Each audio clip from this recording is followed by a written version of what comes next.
राधा कृष्ण पादान सह गण ललिता श्री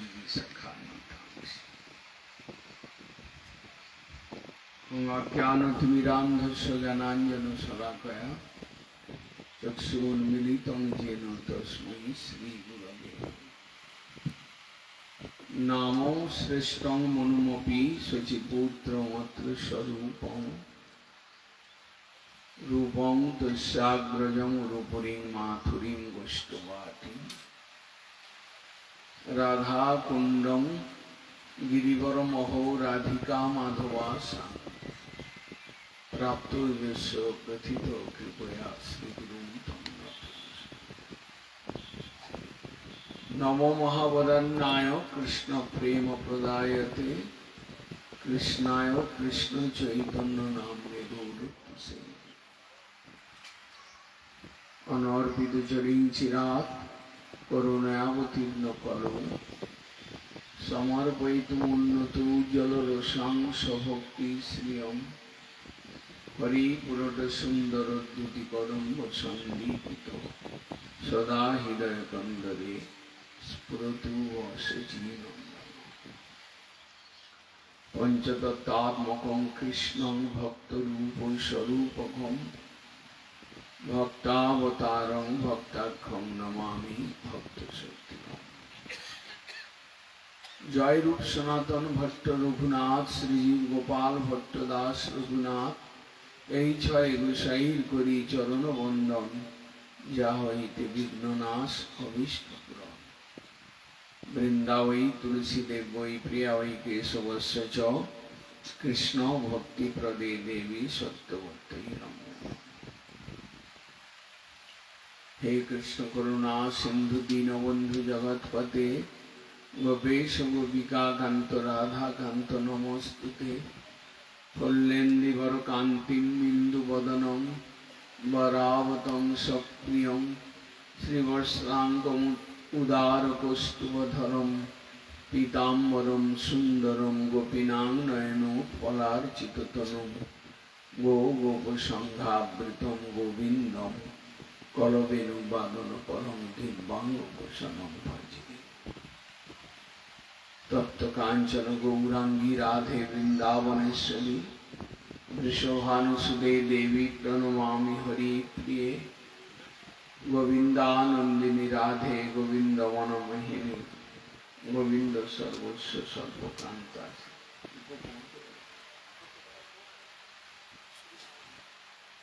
राधां रसेश्वरी रम्यां गोविंद मोहिनी परां वृषभानुसुतां देवी प्रणमामि से हरि प्रियं।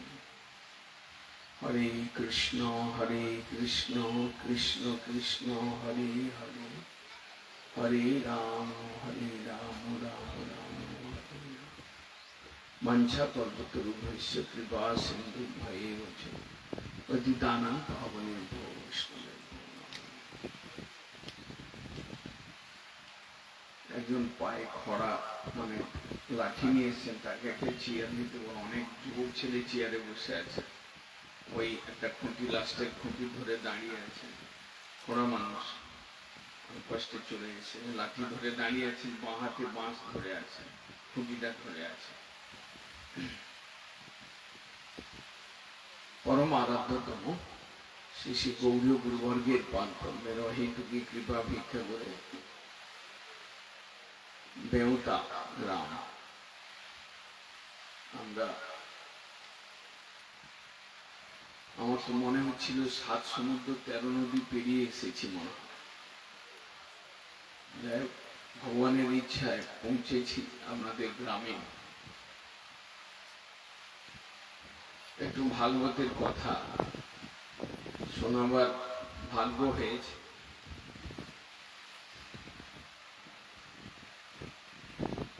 আজকাল ঘাটে বাজারে সব জায়গায় ভাগবত কথা হচ্ছে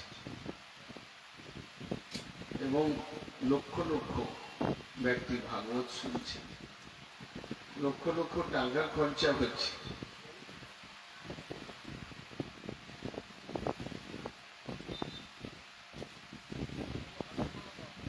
কিন্তু কার কান দিয়ে ভাগবত কথায় যাচ্ছে, কোথাও গিয়ে বেরিয়ে যাচ্ছে। ভাগবত কথা মানে সাধু সাধু পদে পদে, প্রতি পদে অমৃত রস আস্বাদন করায় ভাগবত কথা। কিভাবে হয়? যদি কোনো একজন বক্তা ভগবত প্রেমিক হন, আর যদি শ্রোতা ভগবানের প্রতি শ্রদ্ধাযুক্ত হন, ভক্তিযুক্ত হন, ভগবানকে ভালোবাসতে চান বা ভগবানের ভজন করতে চান, এই দুয়ের মিলনে ভাগবত কথা একটা চিন্ময় রসের সৃষ্টি করতে পারে, যেখানে ভাগবত কথার মধ্যে গান বাজনা দিয়ে রস ঢোকানোর চেষ্টা করা হবে, সেখানে কিন্তু আপনি মনোরঞ্জনের একটা স্থান পাবেন, কিন্তু আত্মরঞ্জন, আপনার আত্মার উন্মেষ, আত্মার স্বরূপের জাগৃতি হতে পারে। তাই একটু ধৈর্য ধরে একটু শুনবেন, কোন রকম আড়ম্বর চাকচিক্য বা গানের মূর্ছনা না দিয়ে একটু বলবার চেষ্টা করছি। হরে কৃষ্ণ।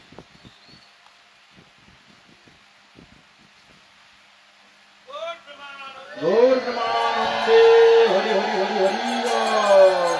গৌর প্রেমানন্দে হরি হরি হরি বল।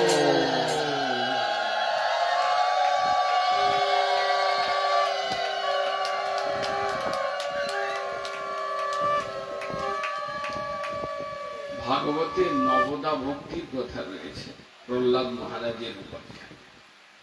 শ্রবণ, কীর্তন, স্মরণ, বন্দন, অর্চন, দাস্য, সখ্য, আত্মনিবেদন, নবদা ভক্তির কথা রয়েছে।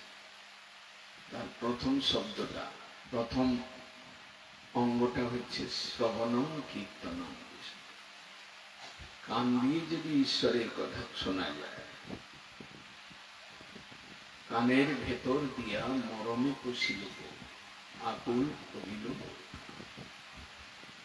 যদি ঠিক ঠিক শোনেন, কানের ভেতর দিয়ে কথা যাবে, মর্মে প্রবেশ করবে, এবং আপনার ভেতরে একজন বসে রয়েছেন অন্তর্যামী।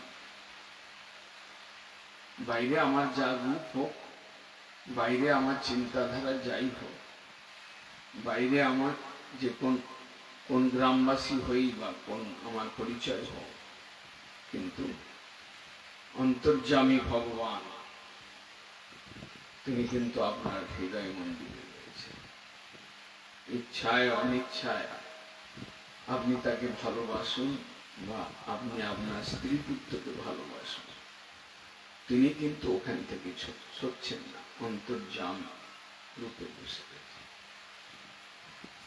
সেই অন্তর্যামীর কথা যদি শুনতে চান, তাহলে শত্রু মনোভিরামা, শ্রুতি অর্থাৎ কান, মন, এই দুজনকে অভিরমিত করে কৃষ্ণ কথা।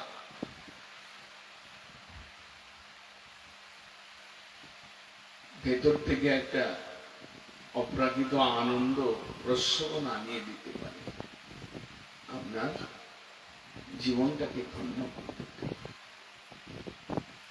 আপনি 3 দিন বসবেন বা 4 দিন করবেন। পরীক্ষিত মহারাজ 7 দিনেই কিস্তি মা বাজিমাত করে দিয়েছে। 7টা দিন জল খান নাই, প্রচন্ড গরম, কিন্তু অন্যদিক দিয়ে কান দিক দিয়ে জল পান করেছেন। সেই জল হচ্ছে কথামৃত। কথামৃত শুধু মুখ, জিহ্বা, গলা কে তৃপ্ত করে তা নয়, আত্মাকে তৃপ্ত করে দেয়। অতএব তখন আত্মার সঙ্গে যারা রয়েছেন তারা অটোমেটিকলি তৃপ্ত হয়ে যায়।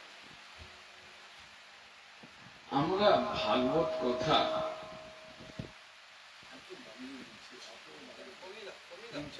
আমি তো বেশি পছন্দ করি না, একটু কম করছি।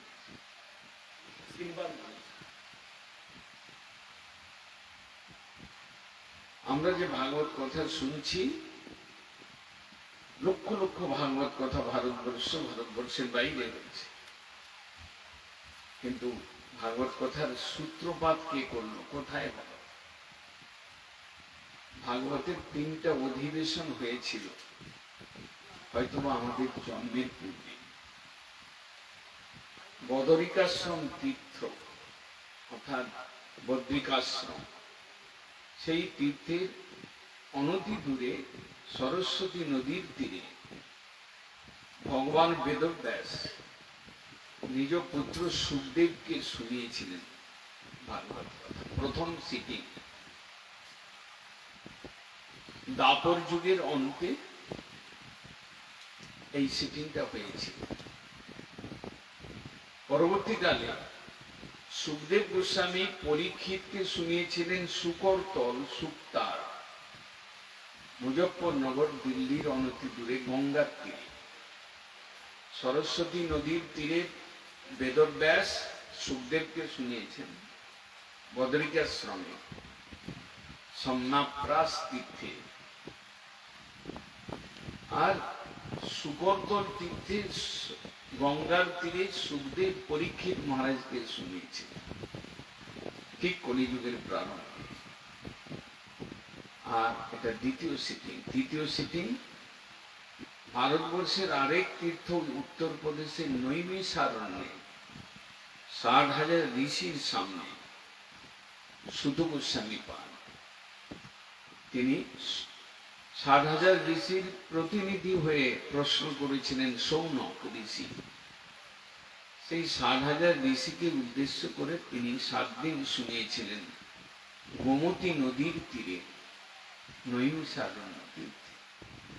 তারপরে ধীরে ধীরে ভাগবতের প্রচার হলো এবং আজকে কলিযুগে পাপও করব, ভাগবত শুনবো, সব পাপ চলে যাবে, এই একটা কনসেপ্ট বিচার নিয়ে বেশিরভাগ শ্রোতা, বেশিরভাগ পাঠক অর্থ উপার্জনের জন্য আজকে ভাগবত চতুর্দিকে হচ্ছে। বহু লোক শুনছে, বহু খরচা হচ্ছে, কিন্তু বহু লোকের আত্মবৃত্তি জাগছে না। সে তুলনায় অনেক কম জাগছে আত্মবৃত্তি। কথা শুনলে, ভগবানের কথা শুনলে ভগবানেতে ভালোবাসা হয়ে যায়, ভগবানেতে প্রীতির উদয় হয়। সেটা ভাগবতেই বলা হয়েছে, যস্যাং বৈ শ্রীয়মানায়াম কৃষ্ণে পরম পুরুষে ভক্তির উৎপদ্যতে পুংসাং শোক মোহ ভয়াপহা। যে কথা শুনলে কৃষ্ণে পরম পুরুষে ভক্তির উৎপদ্যতে, ভক্তি জন্মায়, প্রীতি জন্মায়, শুনলেই। এটা হচ্ছে ভাগবত শ্রবণের মুখ্য ফল, পজিটিভ ফল। আর গৌণ ফল, সাইড ফল, শোক মোহ ভয়াপহা। এই সংসারে যে কষ্টেতে আমরা রয়েছি, শোক, মোহ এবং ভয়, এই ভগবত কথা শুনলে ক্রমে পালিয়ে যায়, জানিস। আমরা ভাগবতের প্রথমেই 3টি শ্লোক আমরা দেখতে পাই, মঙ্গলাচরণ, বস্তু নির্দেশ এবং আশীর্বাদ। জন্মাদ্যস্য যতয় অন্যয়া বিতরতস্য অর্থেষু অভিজ্ঞ সরার তেনে ব্রহ্মহীরা য আদিকবয়ে মুজ্জন্তি সূরয় তেজবারি মৃদাং যথা বিনিময় যত্ত তিসর্গ অম্বিষা ধামনা সেন সদা নিরস্তকং সত্যং পরম ধীমে। জন্মাদ্যস্য, সৃষ্টি স্থিতি লয় যার থেকে হয়েছে, সেই যে ঈশ্বর, যত যার থেকে অন্যভাবে এবং ব্যতিরেক ভাবে হচ্ছে। কোথাও সোজাভাবে, কোথাও ঘুরিয়ে। এই সৃষ্টি যে জন্ম, স্থিতি এবং বৃদ্ধি বা লয়, সৃষ্টি স্থিতি প্রলয় যার ইচ্ছায়, যার কৃপায় হচ্ছে, যিনি এই সংসারে সমস্ত কিছুই জানেন, অন্তর্যামী, অর্থেষু অভিজ্ঞ, স্বরাট, যিনি স্বতন্ত্র পুরুষ।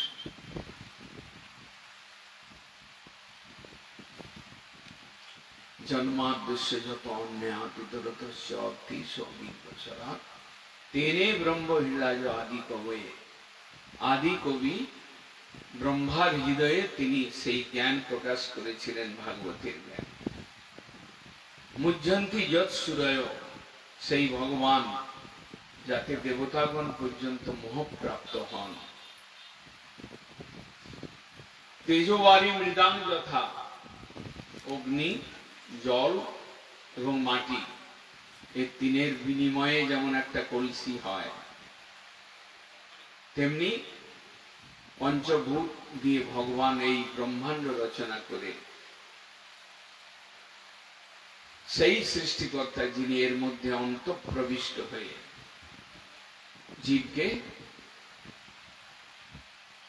মায়ার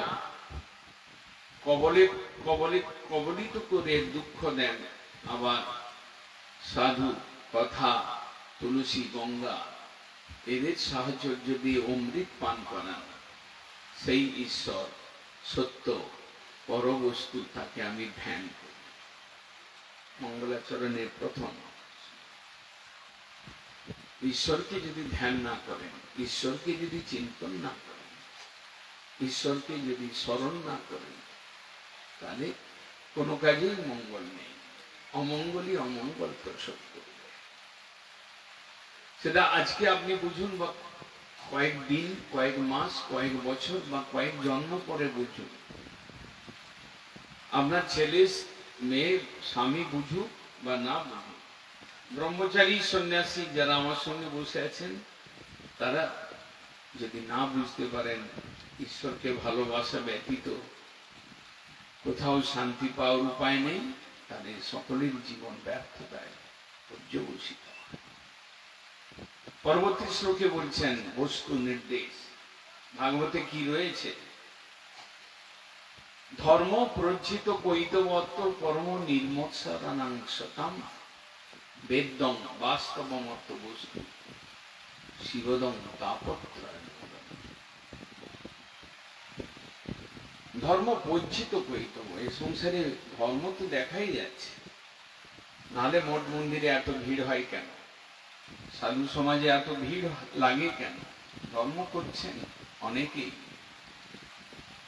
যেমন জনসংখ্যা বাড়ছে, পাপের পরিমাণ বাড়ছে, তেমনি ধর্ম করবার লোক যে কমছে তা নয়, কিন্তু ধর্ম প্রচ্ছিত কৈতব, অর্থাৎ মায়া রহিত, ছল ধর্ম, মিছা ধর্ম, মনোগড়ন্ত ধর্ম, এইগুলোরই মিক্সচার বেশি জায়গায় রয়েছে।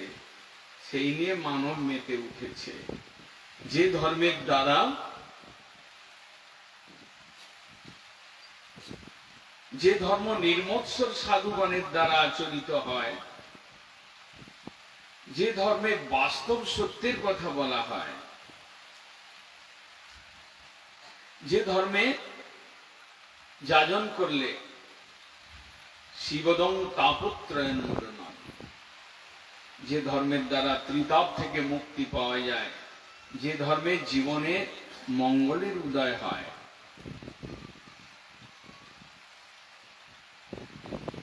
মহামুনি বেদব্যাস সেই ধর্মের কথা ভাগবতে বর্ণন করে আমাদেরকে একটা সুন্দর শুদ্ধ ঈশ্বর ভজনের পথ দেখিয়েছে। ভাগবত ধর্ম মানে ঈশ্বরের উপাসনা মূলক ধর্ম। ভাগবত ধর্ম মানে বিশুদ্ধ প্রেম ধর্ম। ভাগবত ধর্ম মানে জীবের স্বরূপের। গৌর প্রেমানন্দে হরি হরি বল, হরি বল।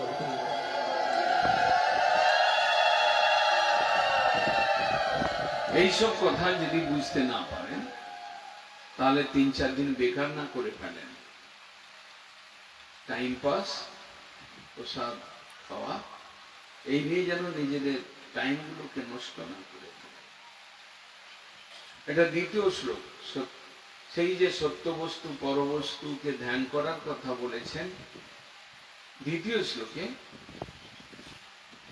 শ্রীমদ্ ভাগবতে মহামণি কৃতে কিংবা অপরই ঈশ্বর সদ্য হৃদি অবরুদ্ধতে অপ্ত পৃথিবীষু।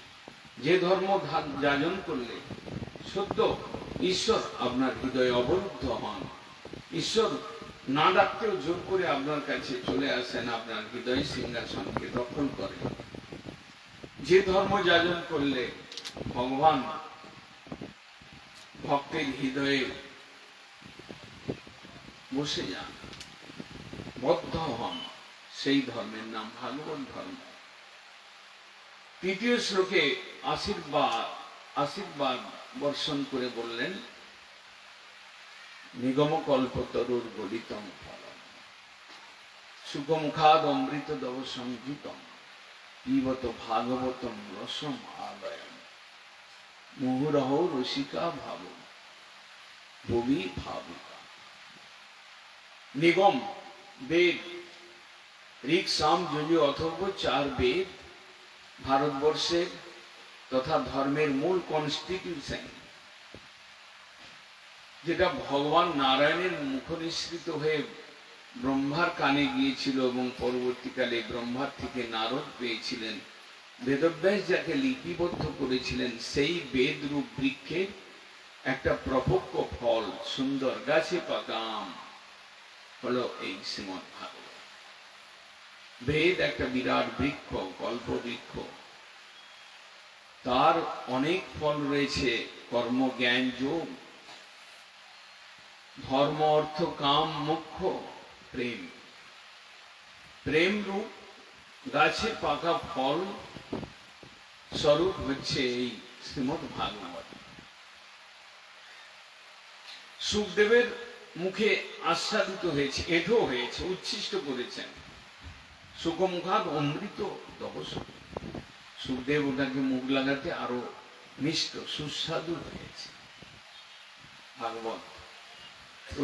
সাধু সাধু পদে পদে, প্রত্যেক পদে ভাগবত যদি বিকৃত করে না বলা হয়, প্রত্যেকটা শ্লোক যদি মর্মার্থ ধরা হয়, তাহলে আপনার নিত্য নব নব আনন্দে আপনার হৃদয়কে ভরিয়ে তুলবে। বুঝতে পারবেন আপনি যে কিরকম সত্য কথা, শুদ্ধ কথা, পবিত্র কথা, ভগবানকে বশীভূত করার কথা।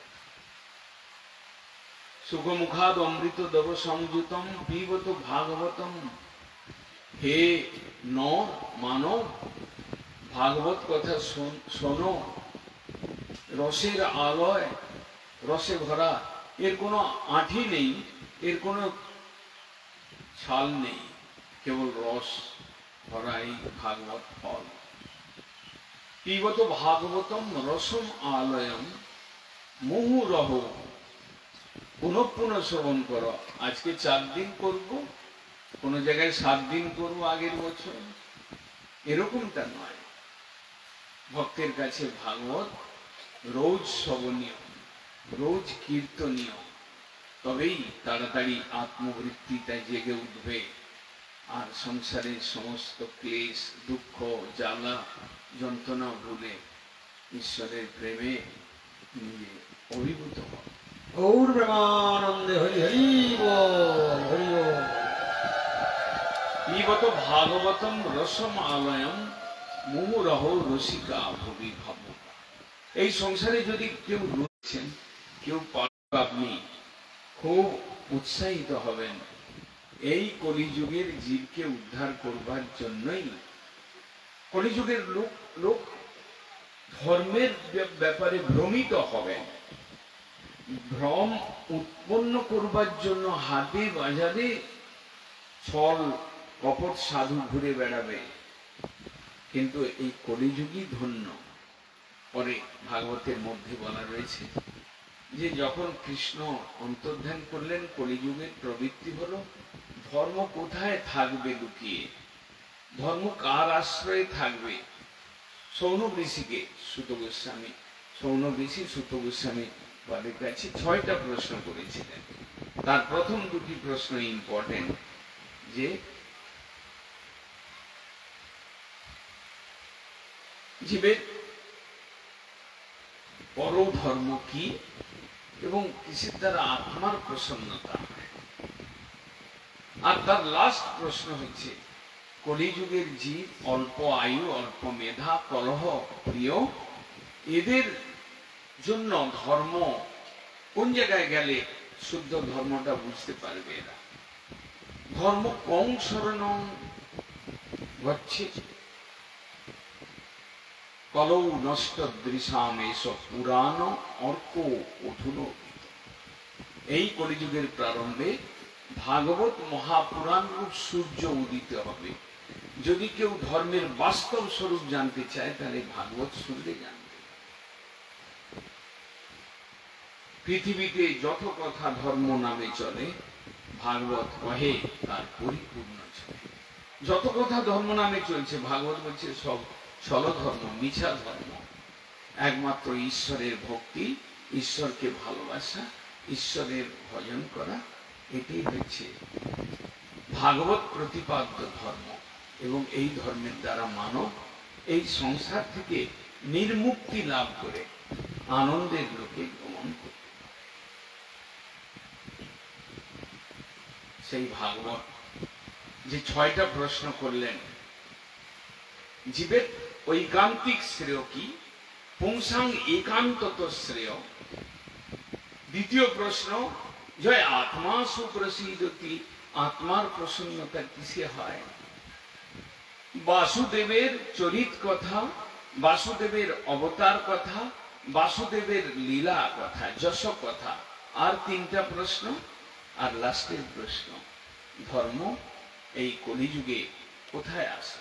এই 6টি প্রশ্নের প্রশ্নকর্তা হচ্ছেন সৌনক ঋষি। 7,000 ঋষির প্রতিনিধি হয়ে তারা কি করছিলেন জানেন? এইরকম একটা ছোট্ট নদী, গোমতী নদীর তীরে বসে, এইরকম তার তীরে বসে একটা বৃক্ষ তলে যজ্ঞ করছিলেন। সহস্র বৎসর যজ্ঞ করে যাচ্ছেন। কি করে জীবের মঙ্গল হয়, কি করে তাদের মঙ্গল হয়। যজ্ঞ করতে করতে শরীরে কালো, চামড়াটা কালো হয়ে গেছে, চুলগুলো এলোথেলো হয়েছে, পেকে গেছে, কিন্তু কোনো সমাধান পাচ্ছেন না। তখন সেই স্থানে সুত গোস্বামী পাদ এসেছিলেন। তিনি তাকে অনুরোধ করাতে 7,000 ঋষির প্রতিনিধি সৌনক ঋষি বললেন, এই 6টা প্রশ্নের উত্তর দিন। সেই 6টা প্রশ্নের উত্তরই শ্রীমদ্ ভাগবত। সেই 6টা প্রশ্নের উত্তরই যেটা সুখদেব গোস্বামী পরীক্ষিত মহারাজকে শুনিয়েছিলেন। সেই 6টা প্রশ্নের উত্তরই শ্রীমদ্ ভাগবত, যেটা বেদব্যাস লিপিবদ্ধ করে নিজের পুত্র সুখদেবকে শুনিয়েছেন।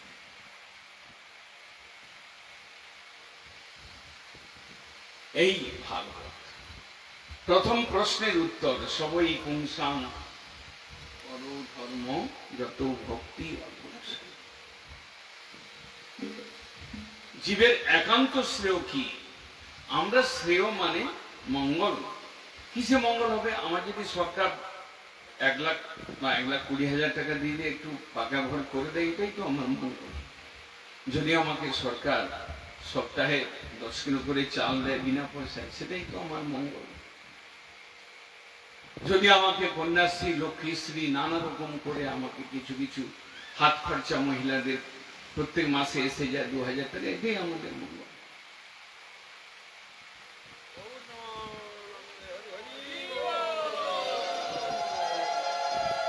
হরি বল, হরি বল, হরি বল। ভাগবত বলছেন কিসে মঙ্গল? সবই পুংসাং পরো ধর্ম যত ভক্তি। যদি ঘরে একটু ছোট্ট হলেও সিংহাসনের মধ্যে রাধা গোবিন্দকে রাখতে পারেন, গোপালকে বসাতে, যদি যা খান একটু ভালো মন্দ তাকে ভোগ দিয়ে খেতে পারেন, যদি সকাল সকাল সন্ধ্যা একটু ধূপ বাতি দিয়ে প্রণাম করে খেতে পারেন, যদি তার জন্য একটু চিন্তা করেন ব্যাস আপনি বাজিমাত করে দিলেন। ভগবানকে ভালোবাসা, ভগবানকে দেওয়া, ভগবানকে প্রণাম করা, ভগবানের কথা পড়া, ভগবানের কথা শোনা, এর দ্বারাই কলিযুগের জীব ওপারে চলে যায়। ভগবানকে কেন্দ্রে বসা। আমরা কেন্দ্রে অনেককেই বসিয়েছি। কারো আমার পিতামাতা আমার হৃদয়ে বসে রয়েছে, কারো আবার নিজের স্ত্রী হৃদয়ে ভালোবাসে, কারো আবার ছেলেটাকে, কারো আবার নাতিটাকে, কারো আবার নিজের বাড়িটাকে ভালোবাসে। কেন্দ্র বিন্দুতে, হৃদয়ের হৃদ মাঝারে, হৃদয়ের অন্তঃস্থলে যদি কাউকে বসাতে হয়, যদি তাকে ভালোবাসতে হয়, তাহলে যোগ্য পুরুষ হচ্ছেন গোবিন্দ কৃষ্ণ। এর থেকে শ্রেষ্ঠ আমি অনেককেই বসান না। আমাদের তো নিয়ম, আজকে বসাবো, কালকে হৃদয় থেকে বের করে দেবো, আরেকটাকে বসিয়ে দেবো, চেঞ্জ করব। কিন্তু একজনকে যদি বসান, সে এমন জুড়ে বসে আর বেরোয় না। এই জন্য তার নাম হচ্ছে অচ্যুত।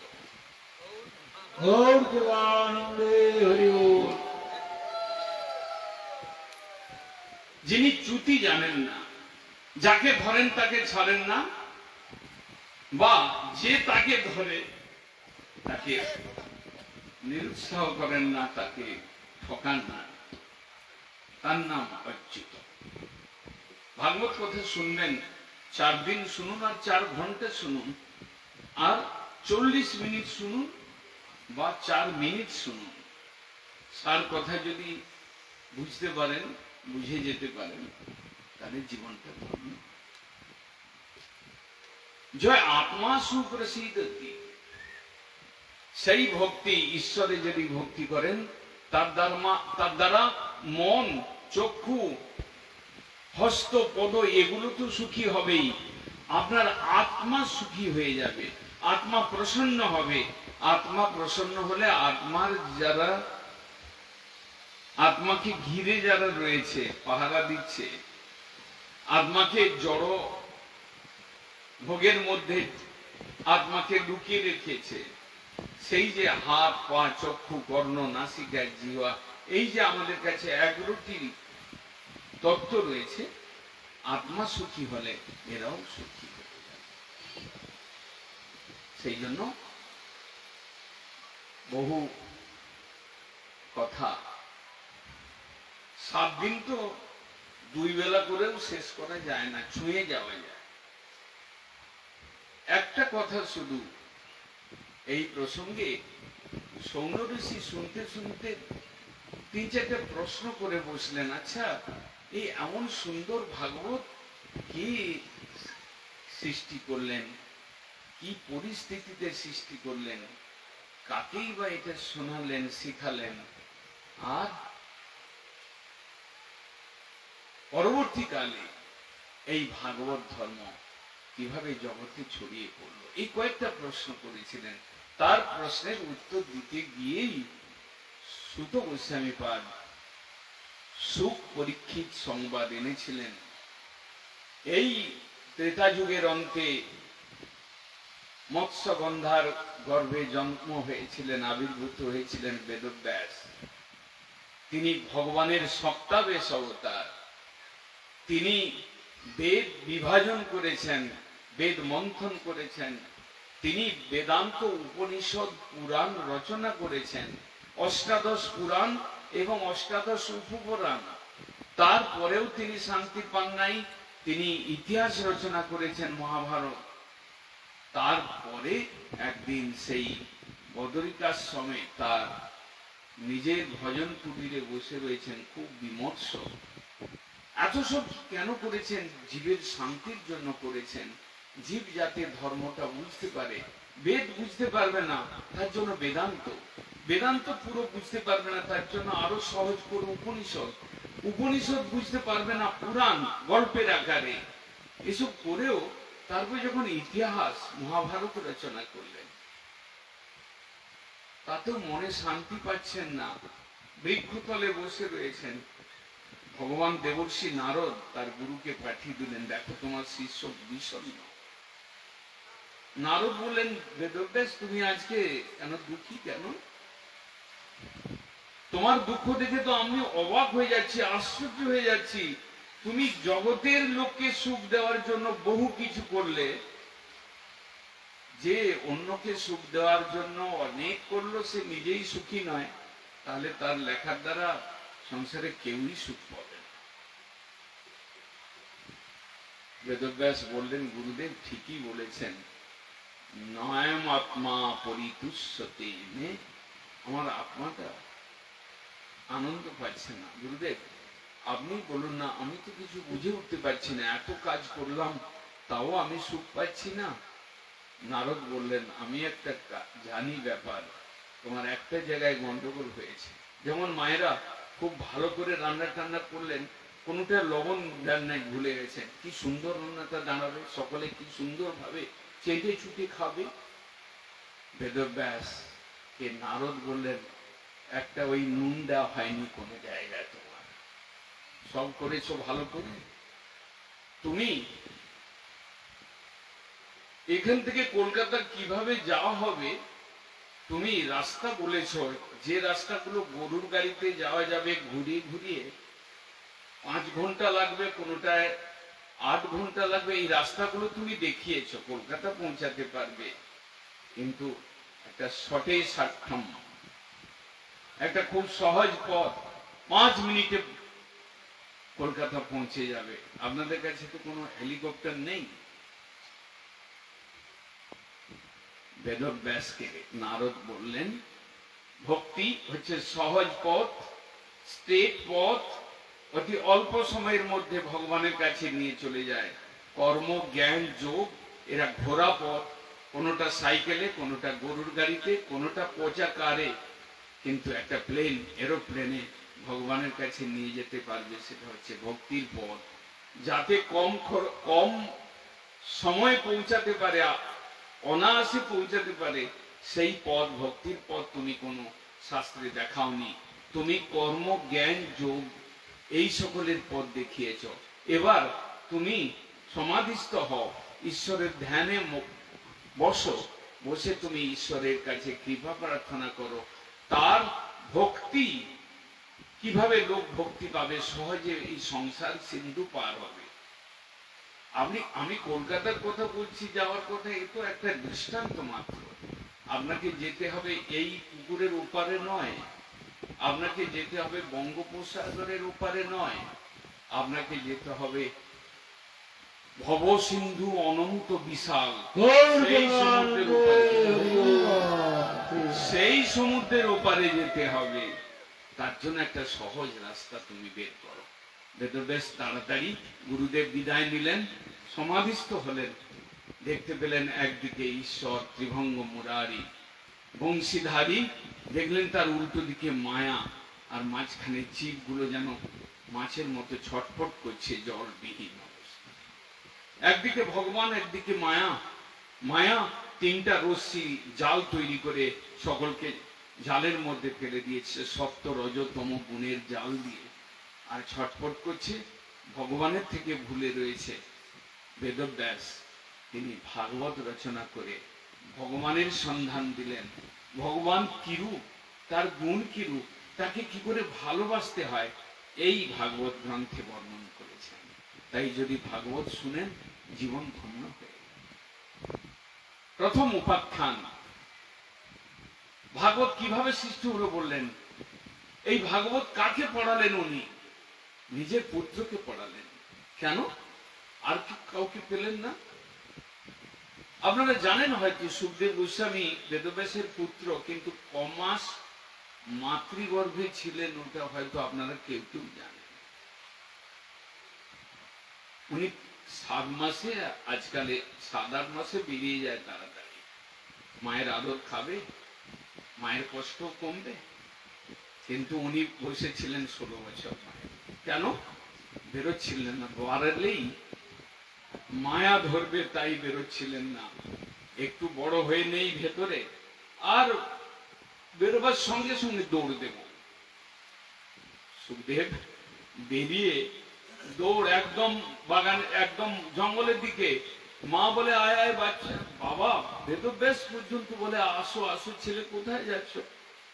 ভ্রুক্ষেপ নেই, তাকান না ফিরে, বৃক্ষের মধ্যে গিয়ে মিশে গেলেন। ব্রহ্মলীন পুরুষ সুখদেব, তাকে ভাগবত শুনিয়েছিলেন। বেদব্যাস অনেক খোঁজাখুঁজি করলেন কাকে ভাগবত পড়াবো।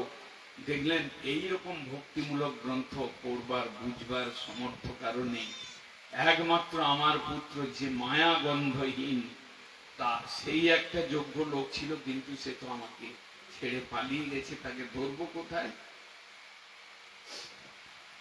বেদব্যাস যখন ভাগবত শ্লোকগুলো রচনা করছিলেন, তার মধ্যে চূড়ামণি শ্লোক, এমন এক একটা ডায়মন্ডের মতো দামি শ্লোক রয়েছে ভাগবতে, 25, 30টা, 40টা। সেই সব শ্লোকগুলো কি করলেন, একটা কাঠুরিয়াকে, জঙ্গলে কাঠ কাটে যে, তাকে মুখস্থ করালেন। বললেন আমার ছেলে অনেক সময় শরীর ধারণ করে ঘুরে বেড়ায়, তখন এই শ্লোক, কৃষ্ণের গুণযুক্ত শ্লোক যদি ওর কানে যায়, তাহলে নিশ্চয়ই ও ভক্তি লাভ করবে এবং ফিরে আসবে। তাই হলো, কাঠুরিয়া সেই শ্লোকগুলো মুখস্থ করতে করতে, কাঠ কাটতে কাটতে, তব কথামৃতম তপ্ত জীবনম কবিভীড়িতং কল্মষাপহম শ্রবণ মঙ্গলম শ্রীমদাততম ভুবি গিনন্তি তে ভুরিদা জনা। এইরকম কয়েকটা শ্লোক গান করছে।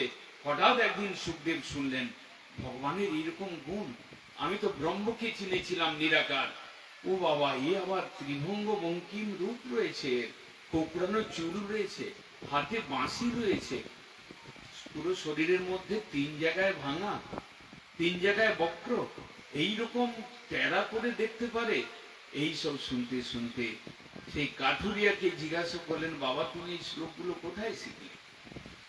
তখন বললে যে আমাকে তো একজন শিখিয়েছে, তবে তুমি যদি দেখতে চাও তাহলে চলো আমার সঙ্গে, আমি তার কাছে নিয়ে যাই। ঘুরিয়ে ফিরে রাস্তায় ঘুরতে ঘুরতে দেখে যে লোকটাকে ছেড়ে 16 বছর বয়সে মাতৃগর্ভ থেকে বেরিয়ে জঙ্গলের দিকে দৌড়াচ্ছিলেন, সেই তার কাছে এসে পৌঁছে গেছেন।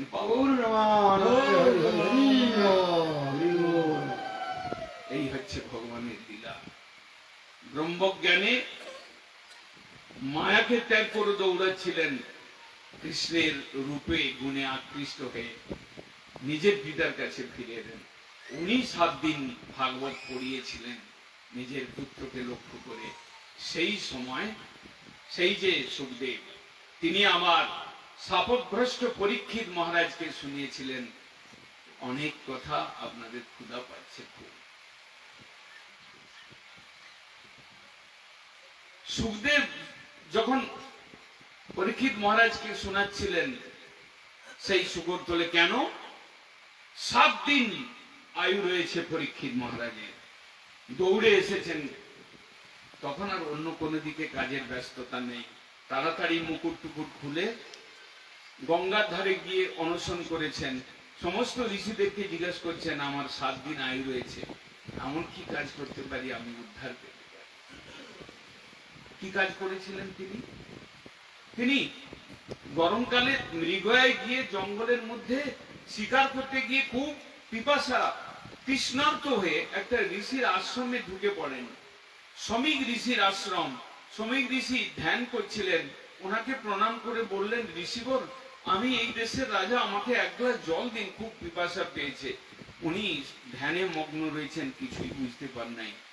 2-3 বার বলার পর যখন জল পেলেন না, তখন পাশে একটা মরা সাপ পড়েছিল, ধনুষের অগ্রভাগে উঠিয়ে সমীক ঋষির গলায় পরিয়ে দিলেন, তোমার এই শাস্তি, তুমি তৃষ্ণার্ত ব্যক্তিকে জল দিতে জানো না, তুমি কার চিন্তা করো, তোমার এই শাস্তি।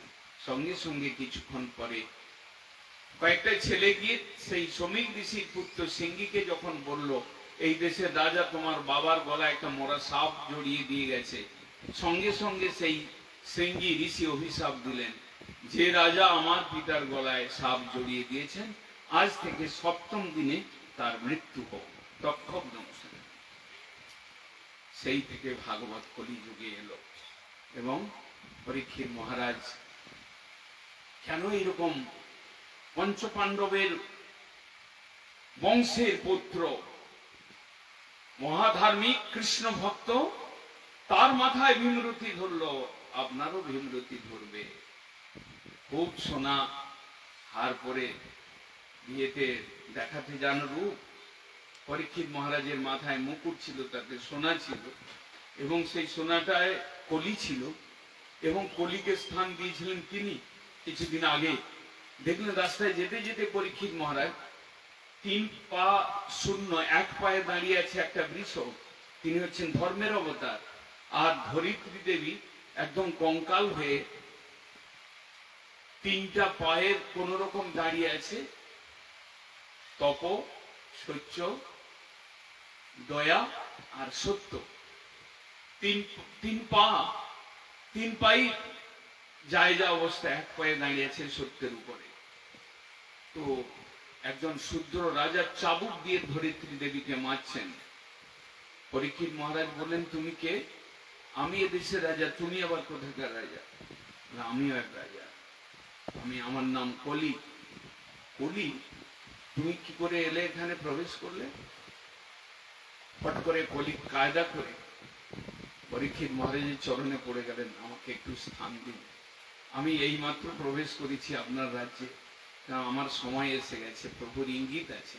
কলি, তুমি এবার শুরু করো তোমার খেল, আপনি আমাকে কৃপা করে, আমি তোমাকে এ রাজ্যে স্থান দিতে পারবো না, আমি ধার্মিক রাজা, আমি ধর্ম প্রাণ, আমার পঞ্চপাণ্ডবের আমি বংশে জাত।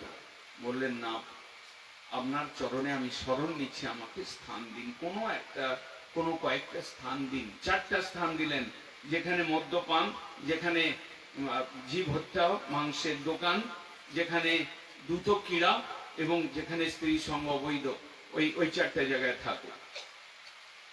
বললেন যে আরেকটা দিন না, খুব ভালো হয়, 5টা দিলে আমি ভালোভাবে থাকতে পারবো।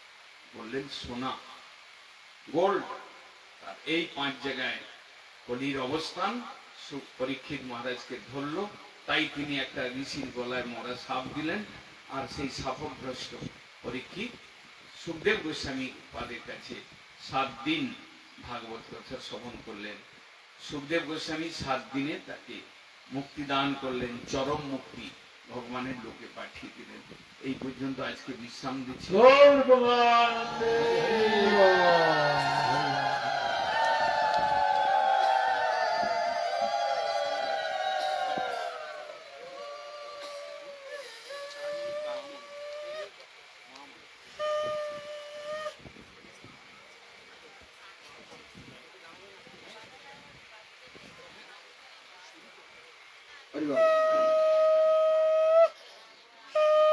हरे कृष्णा कृष्णा कृष्णा हरे हरे, हरे राम